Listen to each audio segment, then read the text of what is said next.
అందరికీ నమస్కారం అండి. ఇక్కడ వచ్చిన మీడియా మిత్రులందరికీ థ్యాంక్ యూ సో మచ్. ఈరోజు రాకాస విజయోత్సవ యాత్రలో భాగంగా మేము సీడెడ్ ఏరియా మొత్తం స్టార్ట్ చేసుకొని కర్నూలు, కడప, అలాగే తిరుపతి అండ్ ఈరోజు ఇక్కడ నెల్లూరుకి వచ్చాం. ముఖ్యంగా నెల్లూరులో ఇంత ఆక్యుపెన్సీ చూసి నిజంగా షాక్ అయ్యాను నేను. అంటే మంగళవారం పూట ఒక పక్కన ఐపీఎల్ సీజన్ ఉంటుంది, అయినా కూడా ఒక కుటుంబ కథా చిత్రం అంటే కుటుంబంలో అందరికీ నచ్చే కథలు చేస్తే, కుటుంబంలో అందరికీ నచ్చే క్లీన్ కామెడీ చేస్తే డెఫినెట్గా అందరూ కలిసి వస్తారని చెప్పి ఆ ఆక్యుపెన్సీ చూస్తే నాకు అర్థమైంది. అంత ఫుల్ అవడం చాలా చాలా హ్యాపీ. అండ్ వన్స్ అగైన్ నెల్లూరులో ఉన్న ప్రేక్షకులందరికీ థ్యాంక్ యూ సో మచ్. మా రాకాసకి ఎంత బ్రహ్మాండమైనటువంటి రెస్పాన్స్ ఇస్తున్నారు. అండ్ ముఖ్యంగా మా సినిమాని ఇక్కడ తీసుకొచ్చి నెల్లూరు ఏరియాకి రిలీజ్ చేసిన అభి సినిమాస్ భాస్కర్ రెడ్డి గారికి థ్యాంక్ యూ సో మచ్.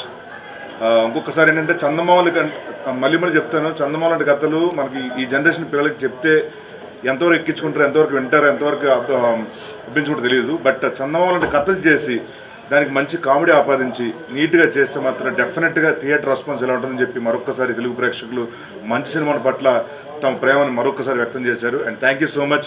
డెఫినెట్గా ఇంకెవరైనా చూడకపోతే కనుక థియేటర్ రండి, చూడండి, 10 మందికి చెప్పండి. ఇలాంటి సినిమాలని మీరు ఎంకరేజ్ చేయాలని మనస్ఫూర్తిగా కోరుకుంటూ, అండ్ ఇంత మంచి కథ అందించిన మా మానస శర్మ గారికి once again thank you so much.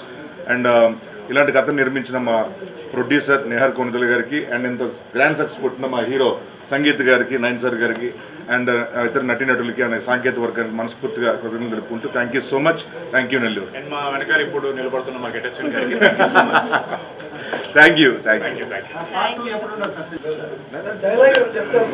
చెప్పానండి, స్క్రీన్ మీద ఉంటుంది, అలా డిటిఎస్ సౌండ్ లో వస్తుంది, బాగుంటుందండి. కొత్తగా యువత ఇండస్ట్రీలోకి రావాలనుకుంటున్నారు కదా, లేడీస్ గారు, జెంట్స్ గారు, వాళ్ళకి మీరు ఇచ్చే సూచనలు, సలహాలు ఏమైనా ఉన్నాయి?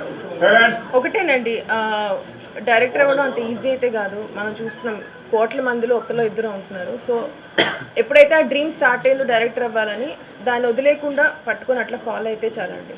చాలా చిన్న ఏజ్ కదా, ఈ వయసులో డైరెక్టర్ అవ్వాలన్న ఆ ఇన్స్పిరేషన్ ఎవరు, ఏ విధంగా? చిన్నప్పటి నుంచి చూసిన సినిమాలేనండి. విఠలాచారి గారు అంటే నాకు చాలా ఇష్టం. ఆయన కథలు చూసి ఇలా కథలు చెప్పొచ్చు అని చెప్పి అనిపించింది. సో కేఎస్ రవికుమార్ గారు కూడా పంచతంత్ర సినిమా ఉంది కదా, సో అలాంటి కామెడీ ప్లస్ ఇట్లాంటి ఒక వరల్డ్ బిల్డింగ్ అలా రెండు కంబైన్ చేస్తే బాగుంటుందని చెప్పి చిన్నప్పటి నుంచి అనిపించింది.